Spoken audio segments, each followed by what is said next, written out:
Sejujurnya ya teman-teman, sejak pertama kali kasus pelecehan pegawai KPI ini, gue tuh kayak masih menyimpan sedikit, bukan membela KPI, tapi gue mikir gini, apakah adil em, kasus pelecehan yang dilakukan oleh beberapa karyawan lantas membuat sebuah lembaga dengan begitu banyak karyawan divonis menanggung salah atas kelakuan beberapa orang.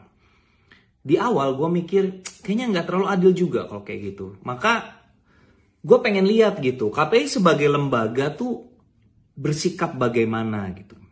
Di awal-awal kita sempat mendapatkan berita bagus, bekerja sama dengan pihak kepolisian, terus dinonaktifkan sementara dan sebagainya. Tapi berita hari ini tuh menurut gue membuat gue sangat-sangat ragu KPI punya niatan baik untuk menyelesaikan kasus ini. Buat lo yang nggak tahu berita hari ini, gue kasih tahu. Ini gue ambil dari kompas.com ya. Pegawai Komisi Penyiaran Indonesia yang menjadi korban dugaan pelecehan seksual yaitu MS disuruh menekan surat damai dan tidak melanjutkan proses hukum. Hal itu diungkapkan oleh Ketua Tim Kuasa Hukum MS. Salah satu komisioner KPI menelpon kliennya, diminta datang ke kantor KPI tanpa didampingi pengacara.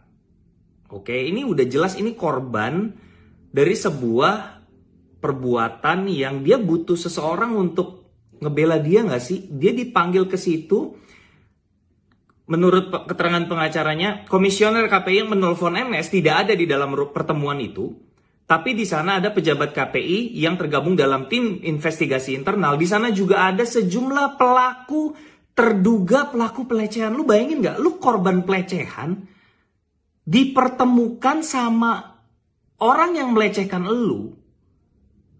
Dan lu nggak boleh bawa pengacara nih. Dilakukan itu oleh KPI gitu. Menurut pengacara, MS menolak menandatangani surat perdamaian itu. Surat perdamaian itu berisi poin yang sangat tidak adil, di mana dia menyatakan MS harus mengakui bahwa perbuatan pelecehan seksual itu tidak pernah ada. Nih gue bacain aja, dada gue deg-degan. Lo cari sendiri deh beritanya, banyak kok. Di sini headline-nya judulnya pengacara korban pelecehan .2 MS ditelepon komisioner KPI disuruh tekan surat damai. Jadi buat gue, KPI sampai saat ini bukan terlihat seperti lembaga yang serius mengusut kasus, tapi sangat terlihat seperti lembaga yang berusaha meredam kasusnya tanpa peduli nasib korban, tanpa peduli trauma korban. Menurut gua ini berita hari ini dan semua yang gua baca tadi itu memuakkan, menjijikan, dan buat gua kita nggak bisa diem aja gitu. Kalau lo punya akal sehat dan hati nurani, kita nggak boleh biarin kejadian ini lolos begitu saja gitu. Gue nggak peduli ya ketua KPI mau ngomong apa di podcastnya Deddy Corbuzier. Gue nggak peduli ketua KPI mau ngomong apa ke gue directly karena sama dia dapat nomor gue dan dia WhatsApp gue. Tapi sekarang udah gue blok. Mohon maaf, bukan nggak mau bersilaturahmi. Saya sudah tidak percaya apapun yang Anda bicarakan. Jadi percuma, nggak usah komunikasi sama saya. Komunikasi aja sama korban, itu lebih penting. Jadi saya mau ajak teman-teman untuk kawal terus kasus ini.